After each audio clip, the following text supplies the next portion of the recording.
जय जिनेंद्र। आज हम जैन धर्म की समृद्ध परंपरा में एक बहुत ही खास व्यक्तित्व के जीवन और उनकी शिक्षाओं की गहराई में उतरेंगे। हम बात कर रहे हैं 8वें तीर्थंकर भगवान चंद्र प्रभु की। हमारे पास जो स्रोत हैं वो उनके जीवन की पूरी यात्रा को दर्शाते हैं, लेकिन हमारा मकसद सिर्फ उनकी जीवनी सुनाना नहीं है, बल्कि ये समझना है कि एक चक्रवर्ती सम्राट बनने की क्षमता रखने वाले राजकुमार ने मतलब सब कुछ क्यों त्याग दिया, उस वैराग्य के पीछे का इंसाइट क्या था। बिल्कुल, हमारा फोकस इसी बात पर रहेगा कि उनके जीवन की जो घटनाएं हैं, जन्म से लेकर निर्वाण तक, वो हमें क्या सिखाती हैं। हाँ, खास तौर पर उनकी एक मुख्य शिक्षा, जो आज के दौर में शायद थोड़ी आप कह सकते हैं काउंटर इंट्यूटिव लग सकती है, लेकिन बहुत शक्तिशाली है। अच्छा। हम उनके जीवन के माध्यम से डिटैचमेंट, सेल्फ रियलाइजेशन और असली सुंदरता के अर्थ को समझने की कोशिश करेंगे। तो चलिए इस फैसिनेटिंग जर्नी की शुरुआत करते हैं। सबसे पहले एक बेसिक इंट्रोडक्शन हो जाए। तो भगवान चंद्र प्रभु जो थे, वो वर्तमान अवसर्पिणी यानी समय के घटते हुए चक्र के 8वें तीर्थंकर थे। 8वें तीर्थंकर, अच्छा। हाँ, उनका जन्म हुआ था वाराणसी के पास चंद्रपुरी नगरी में, और वे प्रतिष्ठित इक्ष्वाकु वंश के थे। वही वंश जिसमें भगवान ऋषभ देव और भगवान राम भी हुए। बिल्कुल, वही वंश। उनके पिता थे राजा महासेन और माता थी रानी लक्ष्मणा देवी। उनका जो वर्ण था वो चंद्रमा की तरह धवल यानी एकदम सफेद था, और शायद इसीलिए उनका नाम चंद्र प्रभु पड़ा। अच्छा, जिसका मतलब है चंद्रमा के स्वामी। एग्जैक्टली। और उनका प्रतीक चिन्ह भी अर्धचंद्र यानी क्रेसेंट मून है। तीर्थंकरों के जन्म की कहानियां हमेशा बहुत बहुत अद्भुत होती हैं। ऐसा कहते हैं कि उनके जन्म से पहले ही ब्रह्मांड में संकेत मिलने लगते हैं। क्या भगवान चंद्र प्रभु के जन्म से जुड़ी भी ऐसी कोई खास बात है? हाँ, बिल्कुल है। जैन आगमों के अनुसार जब भी कोई तीर्थंकर गर्भ में आते हैं तो उनकी माता 16 बहुत ही शुभ स्वप्न देखती हैं। 16 स्वप्न? हाँ, 16। तो रानी लक्ष्मणा देवी ने भी ये सपने देखे, और ये सिर्फ सपने नहीं होते, ये एक तरह से प्रतीक हैं कि आने वाली आत्मा कितनी महान होगी। एक तरह से कॉस्मिक अनाउंसमेंट है। बिल्कुल, एक कॉस्मिक अनाउंसमेंट। ये तो दिलचस्प है। तो उन्होंने एक राजकुमार के रूप में अपना जीवन शुरू किया। हमारे सोर्सेज बताते हैं कि उनका जीवन काल 10 लाख पूर्व का था। हाँ, जो कि आज के हिसाब से तो कल्पना करना भी मुश्किल है। हाँ, उन्होंने पहले एक राजकुमार और फिर एक राजा के रूप में शासन किया, लेकिन यह सबसे महत्वपूर्ण बात जो है वो ये है कि वे हमेशा अनासक्त रहे। अनासक्त मतलब वो सारे सांसारिक सुखों के बीच रहते हुए भी उनसे जुड़े हुए नहीं थे। वो अपना राजधर्म पूरी निष्ठा से निभा रहे थे, लेकिन उनका मन हमेशा इस बात को लेकर सजग था कि ये सब टेम्पररी है, परमानेंट नहीं। यहीं पे मुझे एक बात बहुत फैसिनेटिंग लगती है। हम अक्सर ये सोचते हैं कि वैराग्य या त्याग जो है वो दुख से या तकलीफ या किसी कमी से पैदा होता है ना? हाँ, आमतौर पे यही माना जाता है। लेकिन तीर्थंकरों के जीवन में हम इसका ठीक उल्टा देखते हैं। वो परम सुख और शक्ति के शिखर पर बैठकर सब कुछ छोड़ने का फैसला करते हैं। आपने बहुत गहरी बात कही है। यही जैन दर्शन का एक मूल सिद्धांत है कि असली वैराग्य अभाव से नहीं, बल्कि भाव की परिपूर्णता को समझ लेने से आता है।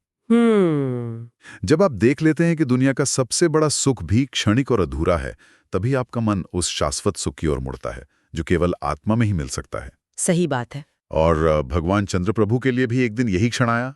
राजपाट संभालते हुए एक दिन उन्हें आत्मचिंतन करते हुए ये बोध हुआ कि इस चक्र को तोड़ने का समय अब आ गया है, और उन्होंने दीक्षा लेने का निर्णय कर लिया। और दीक्षा लेने के बाद उनकी यात्रा कैसी रही? दीक्षा लेने के बाद उन्होंने कठोर तपस्या की, और सिर्फ 3 महीने के भीतर। सिर्फ 3 महीने में? हाँ, सिर्फ 3 महीने में उन्होंने एक नाग वृक्ष के नीचे ध्यान करते हुए केवल ज्ञान प्राप्त कर लिया। केवल ज्ञान? केवल ज्ञान का मतलब है सर्वज्ञता, मतलब पास्ट, प्रेजेंट, फ्यूचर, सबका पूरा ज्ञान। वो हर चीज को उसके असली रूप में जानने लगे, और इस अवस्था को प्राप्त करने के बाद ही वे तीर्थंकर कहलाए। मतलब जो दूसरों को भी मोक्ष का मार्ग दिखाते हैं। बिल्कुल। तो केवल ज्ञान के बाद उन्होंने अपनी शिक्षाओं का प्रसार करना शुरू किया होगा। तो जब वे उपदेश देते थे तो उनका मेन फोकस किस बात पर रहता था? कोई एक ऐसी टीचिंग जो उनकी पहचान बन गई हो? केवल ज्ञान के बाद क्या है ना, देवों द्वारा समोवसरण की रचना की जाती है। अच्छा, समोवसरण? हाँ, ये एक तरह का डिवाइन प्रीचिंग हॉल होता है, जहां हर प्राणी, इंसान, जानवर, देव, सब एक साथ बैठकर उनकी दिव्य वाणी सुन सकते हैं, बिना किसी भय के। भगवान चंद्र प्रभु की देशना का एक केंद्रीय भाव था अशुचि भावना। असुचि भावना, इसका क्या अर्थ है? अशुचि का मतलब है अशुद्ध या अपवित्र, तो अशुचि भावना का अर्थ हुआ शरीर की अपवित्रता पर चिंतन करना। अभी सुनने में थोड़ा अजीब लग सकता है। हाँ, यही मैं कहने वाली थी। आज हम बॉडी पॉजिटिविटी की बात करते हैं, सेल्फ लव, अपने शरीर को एक्सेप्ट करने की बात करते हैं। तो ये विचार कि शरीर अपवित्र है, थोड़ा नेगेटिव नहीं लगता? इस विरोधाभास को हम कैसे समझें? ये एक बहुत ही महत्वपूर्ण सवाल है। देखिए, अशुचि भावना का उद्देश्य शरीर से घृणा करना नहीं है। इसका उद्देश्य शरीर के प्रति जो हमारा अत्यधिक मोह है, जो आसक्ति है, उसे तोड़ना है।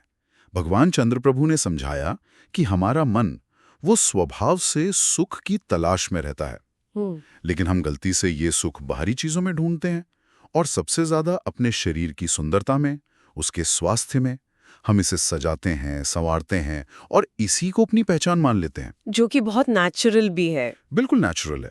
लेकिन अशुचि भावना हमें एक कदम आगे जाके सोचने को कहती है।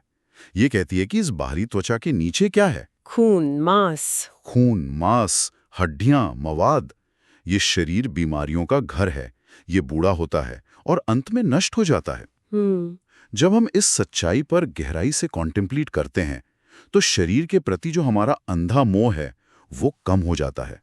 हम ये महसूस करने लगते हैं कि मैं ये शरीर नहीं हूं, मैं तो इसके अंदर रहने वाली चेतना यानी आत्मा हूं। मतलब ये शरीर एक साधन है, साध्य नहीं। बिल्कुल, आत्मा की यात्रा के लिए एक टेम्पररी व्हीकल है बस। यही विचार, यही शिक्षा भगवान चंद्र प्रभु की सबसे बड़ी विरासत है।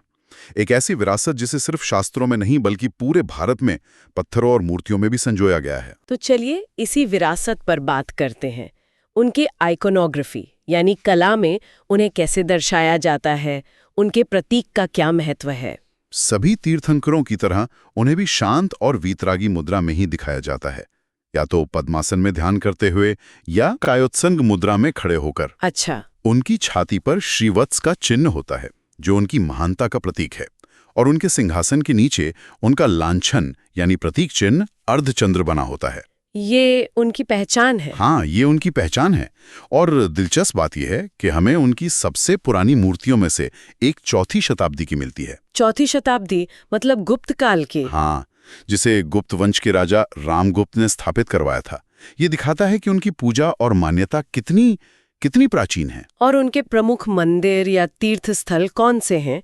हमारे सोर्सेज में कुछ जगहों का जिक्र है, जैसे सोनागिरी। हाँ, सोनागिरी, जो मध्य प्रदेश में है, भगवान चंद्र प्रभु से जुड़ा एक बहुत ही महत्वपूर्ण सिद्ध क्षेत्र है। वो स्थान जहां से किसी मुनि ने मोक्ष प्राप्त किया हो। सोनागिरी में एक पहाड़ी पर 77 सुंदर जैन मंदिर हैं, और मुख्य मंदिर में भगवान चंद्र प्रभु की ही प्रतिमा है। अच्छा। इसे लघु सम्मेद शिखर भी कहा जाता है। यहाँ एक अलग ही आध्यात्मिक ऊर्जा महसूस होती है। एक और जगह का जिक्र है, कर्नाटक का मूडबिद्री मंदिर, जिसे 1000 स्तंभों वाला मंदिर भी कहते हैं, 1000 पिलर टेम्पल। ये सुनने में ही कितना भव्य लगता है। ये एक्चुअली भारतीय वास्तुकला का एक अजूबा है। इसका असली नाम साविर कंबड़ बस्ती है। ग्रेनाइट से बना एक विशाल 3 मंजिला मंदिर है। और इसकी सबसे बड़ी खासियत यह है कि इसके हर एक 1000 खंभे पर की गई नक्काशी अलग है।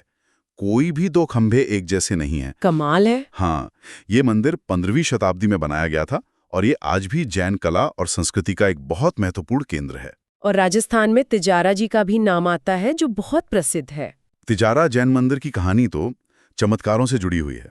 कहा जाता है कि भगवान चंद्र प्रभु की जो मुख्य प्रतिमा है, वो 1956 में खुदाई के दौरान चमत्कारी रूप से प्रकट हुई थी। अच्छा, जमीन में से मिली थी? हाँ, और इस खोज के बाद ये स्थान एक बहुत बड़े तीर्थ के रूप में विकसित हुआ। आज वहाँ एक विशाल और भव्य मंदिर है, और इसे एक अतिशय क्षेत्र माना जाता है। अतिशय क्षेत्र यानी ऐसा स्थान जहां आज भी चमत्कार होते महसूस किए जा सकते हैं। बिल्कुल। तो उनकी विरासत आज भी इन पवित्र स्थानों के रूप में जीवंत है, जहां लोग शांति और प्रेरणा की तलाश में जाते हैं। तो कई वर्षों तक अपनी शिक्षाओं का प्रकाश फैलाने के बाद उन्होंने अपनी अंतिम यात्रा कहाँ पूरी की? अपने जीवन के अंत में भगवान चंद्र प्रभु ने सम्मेद शिखरजी पर्वत पर विहार किया। ये जैन धर्म का सबसे पवित्र तीर्थ है, जहां से 24 में से 20 तीर्थंकरों ने निर्वाण प्राप्त किया। 20 तीर्थंकरों ने? हाँ, वहां उन्होंने 1 महीने का उपवास रखा और शुक्ल ध्यान में लीन होकर अपने सभी शेष कर्मों को नष्ट कर दिया और अंत में उन्होंने निर्वाण प्राप्त किया और हमेशा के लिए सिद्ध अवस्था में विराजमान हो गए। आज हमने भगवान चंद्रप्रभु के जीवन के माध्यम से एक राजा के वैराग्य को, एक योगी के ज्ञान और एक तीर्थंकर की करुणा को समझा। ये हमें सिखाती है कि सच्चा सौंदर्य वो बाहरी रूप में नहीं बल्कि आत्मा की शुद्धता में है। बिल्कुल, और उनकी जो असुचि भावना की शिक्षा है वो आज के इन्फॉर्मेशन ओवरलोड और एक्सटर्नल वैलिडेशन वाले युग में और भी ज्यादा रेलेवेंट हो जाती है ना। सही बात है। ये हमें याद दिलाती है कि स्थायी सुख और शांति की खोज सोशल मीडिया पर लाइक्स में या शीशे में दिखने वाले अक्स में नहीं बल्कि अपने भीतर ही की जा सकती है। ये हमें अपनी प्रायोरिटीज को रीइवैल्यूएट करने के लिए कहती है। जाते जाते हमारे श्रोताओं के लिए एक विचार छोड़ जाते हैं। अगर एक चक्रवर्ती सम्राट जिसके पास दुनिया की हर दौलत, ताकत और सुंदरता थी, उसे ये सब एक भ्रम लगा, तो उन छोटी छोटी संसारिक उपलब्धियों का क्या मूल्य है जिनके पीछे हम दिन रात भागते रहते हैं। तो ये हमारी अपनी सुंदरता, सफलता और पहचान की धारणाओं के बारे में क्या कहता है, इस पर चिंतन अवश्य करें। जय जिनेंद्र।